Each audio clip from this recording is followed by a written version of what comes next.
How powerful is the CX16 Part 3? Machine versus machine. Sounds a bit Terminatory.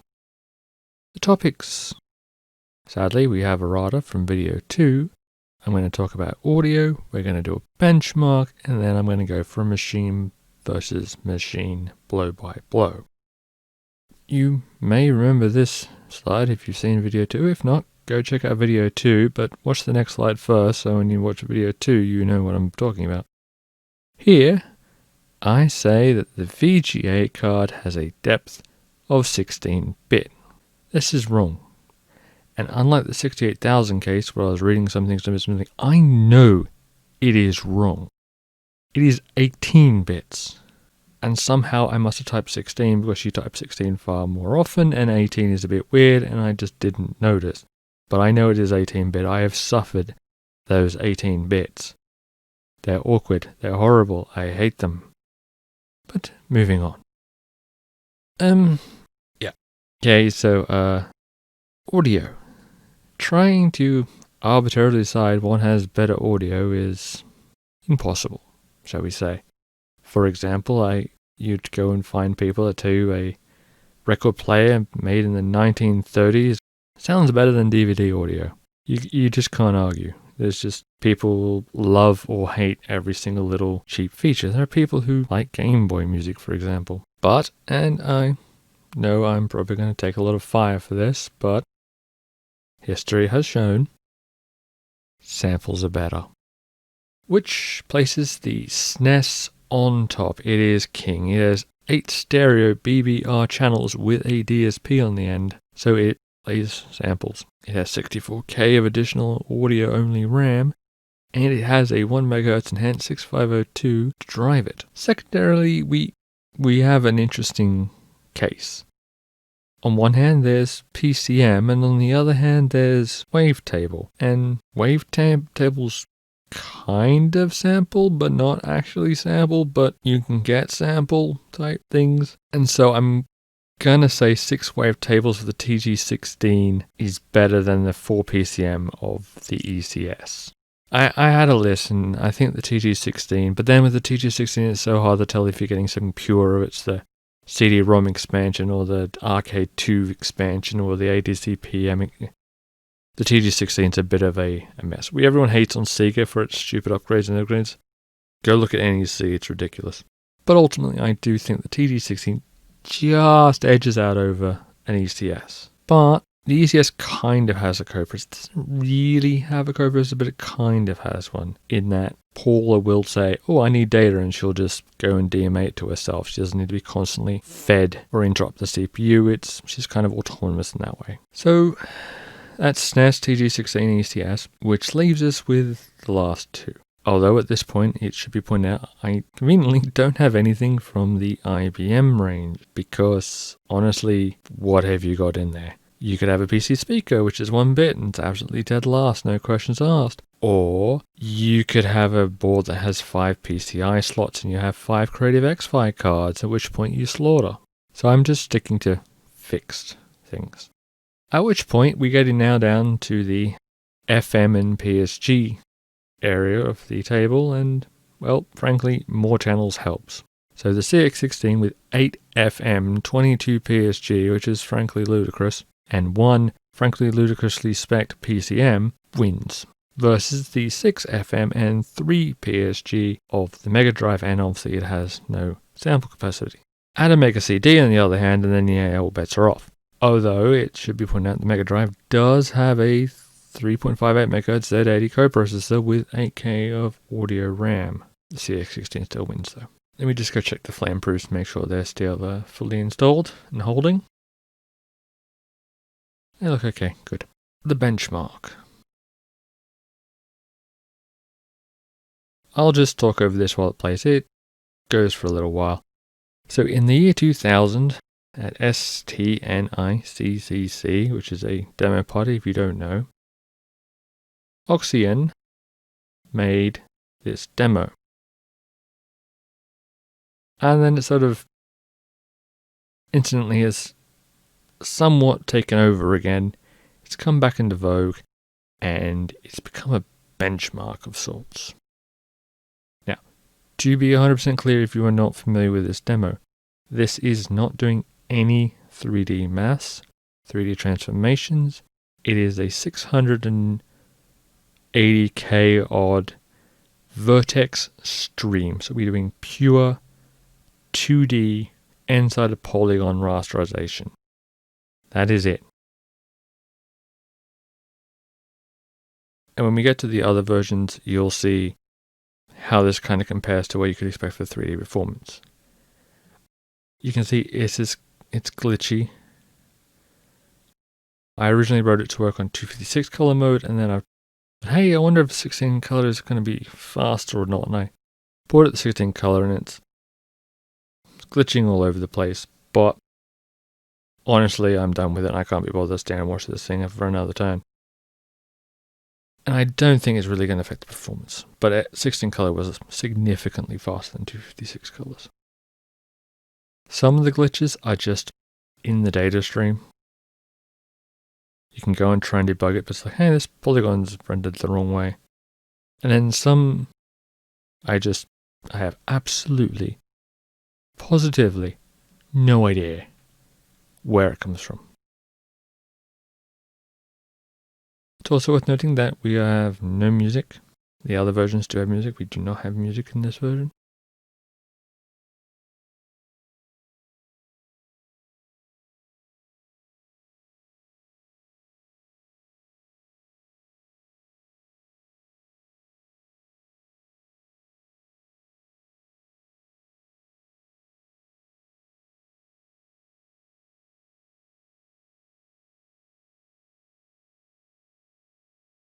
And time.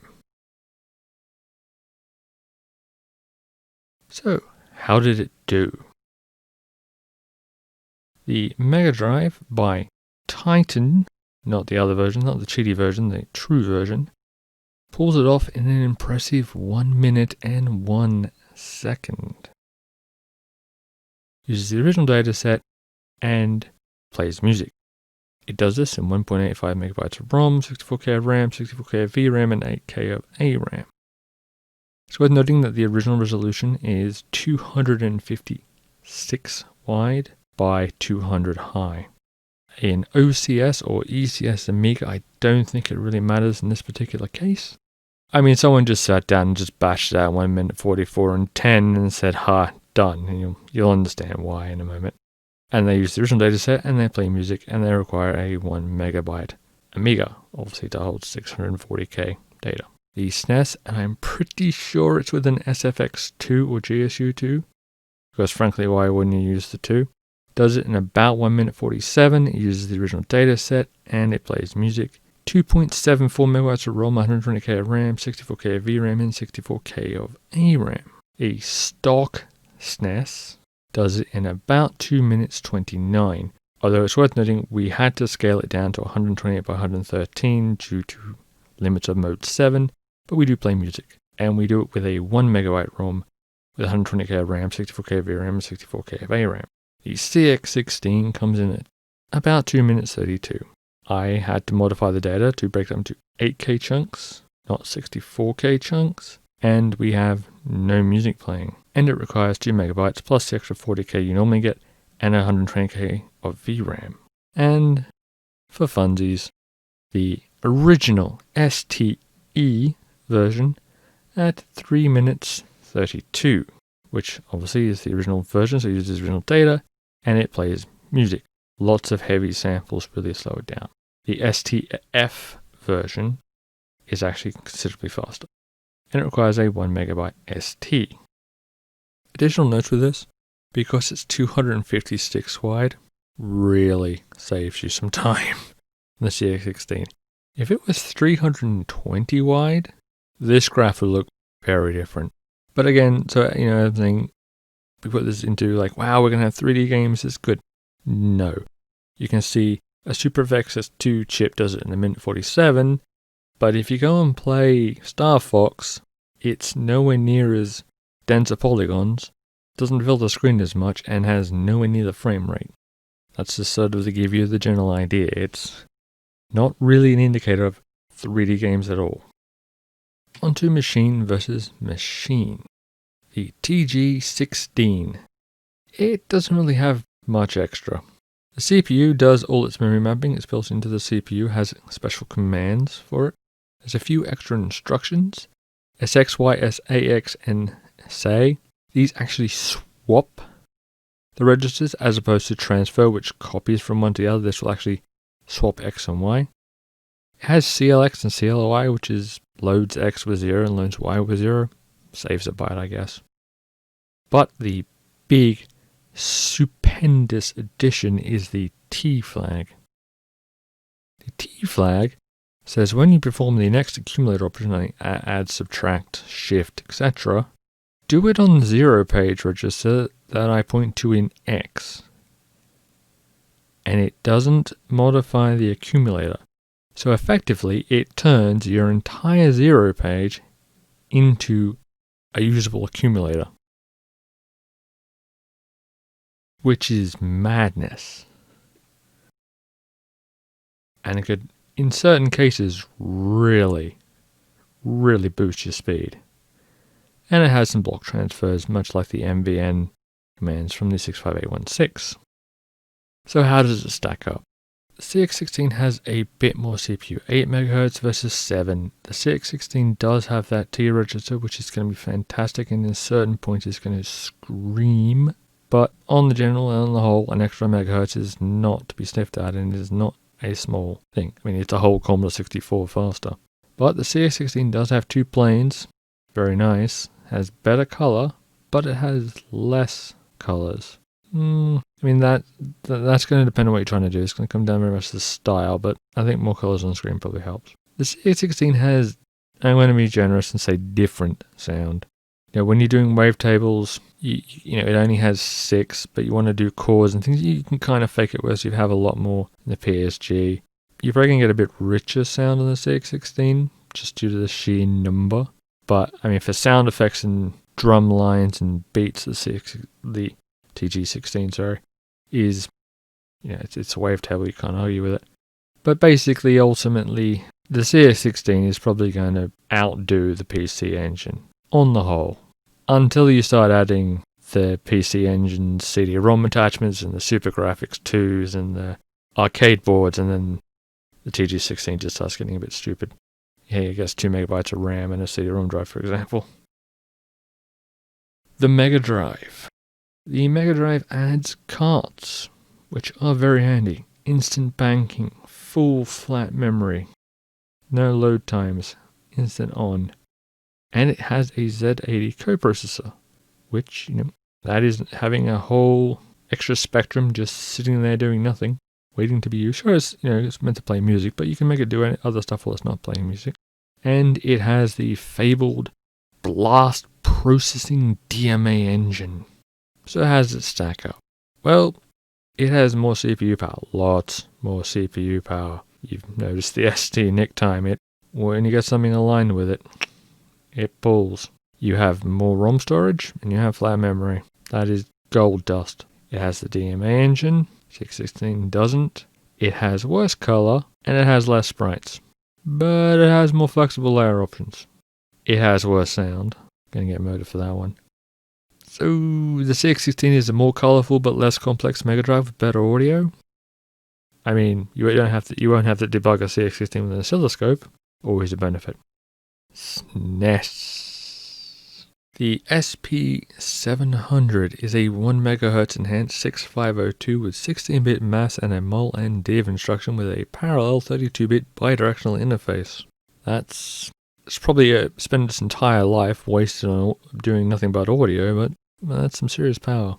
It also has 2 multiply or divides in hardware that run in parallel to the CPU. And those really help in some cases. Again, we have carts, so we have a nice, large, flat memory model with instant access. We have a horizontal and DMA engine, lots of fancy tricks. And then on top of this, you know, it's a SNES. Enhancement chips are part of its DNA. So you have DSPs, you have CXs, you have the Super Accelerator 1, you have the GSU Super FX chips. There's even one that's got a 18 megahertz ARM or something.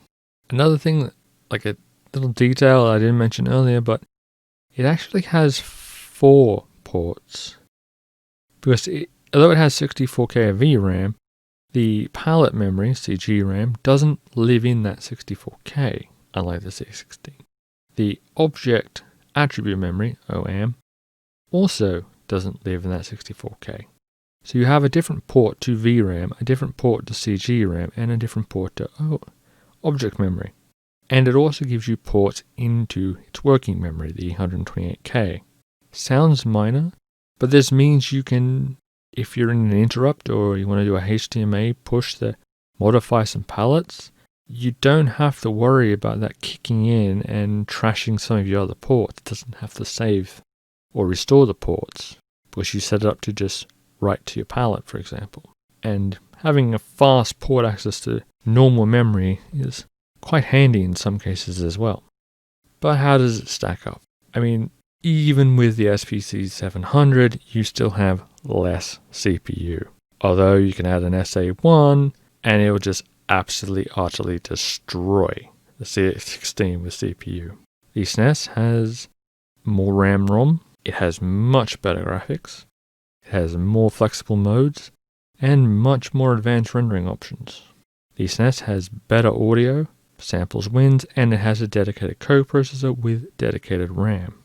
However, the SNES is locked, it's like shackle around its ankles by its VRAM access times. You can only touch it during VBlank. And that's why the SNICCC on the native SNES struggles. Because we have that one window and we have to just DMA through it, and we're limited to that DMA window. That's it. That's all we can do there. Can't go any faster or up the resolution anymore because can't get the data through. If you up the resolution, you then have to half the frame rate because it's going to take you 2 frames to update. But for tile-based scrolling, adventures, RPGs, all those fancy battle effects and things, the SNES wins easily, day in, day out. The Amiga ECS. It has shared RAM. This is kind of interesting. It's a very different model. It has good benefits. It has some disadvantages. The main point is there is no memory divisors set up for you. In the CX16, you have 128K VRAM. That's it. You can buy the 2 megabyte model. You still have 128K VRAM. And if you want to do something with graphics that requires more than 128K VRAM, tough. You can't do it. Or you use up all your main memory, and really you only need 32K of VRAM, and there's all that extra VRAM just sitting there doing nothing. Well, sorry, it's VRAM. It's behind the port. The CPU can't access it and see it. You can't put music data there or anything. You can. You got to read it through the port, but it's behind the port. It's not really available. On the Amiga, if what I'm doing and everything else is fine, and I can throw down 256K for my graphics, then I can throw down 256K for my graphics. But if I only need 32K for my graphics, well then I only pay 32K. And it's very flexible. And when you expand your chip RAM, not all RAM, just your chip RAM, you get more. You get more video RAM, or you get more audio RAM. But now it's a shared resource. And so every single time somebody wants to access this shared resource, they have to block and fight each other. So if the graphics chip Denise is like, I need graphics, well, the CPU has to wait. And Paul is like, I need audio, the CPU has to wait. It costs you CPU time. This is why fast RAM is so important on the Amiga. So it has its benefits, but it has its cons. But ultimately, a historic perspective, the universal memory model is generally seen as better. Graphics chips and audio chips are autonomous. They can DMA when they need to. So for instance, the CX16, when you run out of the PCM buffer, it fires an interrupt and the CPU has to stop what it's doing, go figure out where it was, load up some more data, pump in enough data for it to be happy, and then carry on. Whereas on the Amiga, Paul is like, I'm out of audio memory. Everybody, stop, thank you. Goes on the bus, grabs what it wants, done. It doesn't. CPU just has to sit there and twiddle its thumbs if it wants to access the same parts of memory, if it wants to access chip RAM. Otherwise, the CPU just carries on merrily doing what it wants. It can make squeezing the best out of the Amiga complicated, because you have to interleave your audio with your graphics fetches, with your blitter fetches, with your copper fetches, and with your CPU fetches. But when you get it just right, it's good. The copper, it is a coprocessor. It's a very limited one, only has 3 instructions. Doesn't do much, but it is a coprocessor. So how does it stack up? Well, tile-based games, the CX16 is going to win. No problems. Easily. Straight past.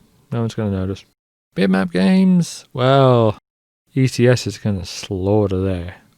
You already saw ST Nick, the ECS was just through it. And because they were competing against the ST version, the other versions didn't exist, they probably didn't waste their time really optimizing. It was just, we're laughably faster than the ST, who cares? They probably just throw the end polygons at the hardware polygon render and be done with it. So, yeah, you have more flexible RAM options. The Amiga, when it goes up to 2 megabytes, but that, you get more VRAM. You get more audio RAM when you do this. You can go all the way up to 8 megabytes technically. But it hurts the CPU. It has to be balanced. And because the graphics and the audio do stall the CPU, unless you're pure fast RAM, the CX16 probably does ultimately win in CPU, just because the blitter eats that much. But the Amiga has all those custom chips. They're hard to balance, but it has it. Bobs are ultimately great. If you play an Amiga game, they always have these really large, nice, dynamic objects. Shadow of the Beast, for example, it's got these parallax layers. The enemies are huge. Whereas when you play something that's sprite-based, they tend to be a lot smaller, particularly the consoles, for example. And this is just because the Bob, if you want something that's 400 wide, well, you can have something that's 400 wide. If you want 200 wide, you can have it 200 wide. If you want 700 tall, whatever. It's really flexible, so you can have large objects and have odd scales and odd sizes. And if you have something U-shaped, you don't have to pay for the bit in the middle because the blitter can just skip it all. It's just a lot more flexible. Vector games, they're basically exclusive to the Amiga. They were ported, but they always have issues. Whereas the Amiga did vector graphics, it did it in hardware. It's an interesting look. And when you get those things, they have their benefits, and you don't really see them anywhere. Music. So yeah, the Amiga is better. It has auto DMA PCM, but it has 4 channels. They're 6-bit. You kind of go back and listen to it now, and you're like, wow, did I think this was good? So I think ultimately the CX16 will generate higher quality sound in that, the PSGs and the PCM is much higher bitrate. But I think ultimately still the Amiga's audio is better. Just because you have samples. They're crappily sounding samples, but they are still samples. And for the general case, games and the like, samples will win. But if you're going to sit down and make the best audio you can and make a proper audio and make like a music tape demo, maybe the CX16 will win. Versus the 8086 with a CGA card. Nothing. It has got nothing extra. 286 EGA. So now we're getting interesting. The tile mode is going to lose. A 286 can't throw around and do all the tile shifting and plotting and manual blitting. It's just going to lose. But bitmap, you got more CPU power. You've got better RAM options. It's going to, the 286 is going to win. You got worse colors though. But you possibly have better audio options. Or possibly you have the worst audio option on the planet. 386 VGA. At this point, you've got way more CPU power and you have better color. And you have enough grunt that sprites, backgrounds, tiles, it doesn't matter anymore. You don't care. You're playing Doom. Sprite rendering and tile rendering, it doesn't matter. You can just do whatever it wants. And you probably have better audio. You're starting to get into the Sound Blaster type era. And that's the lot. Hopefully there won't be a part 4 with my errata from part 3, but I'm not stupid enough to think that won't happen.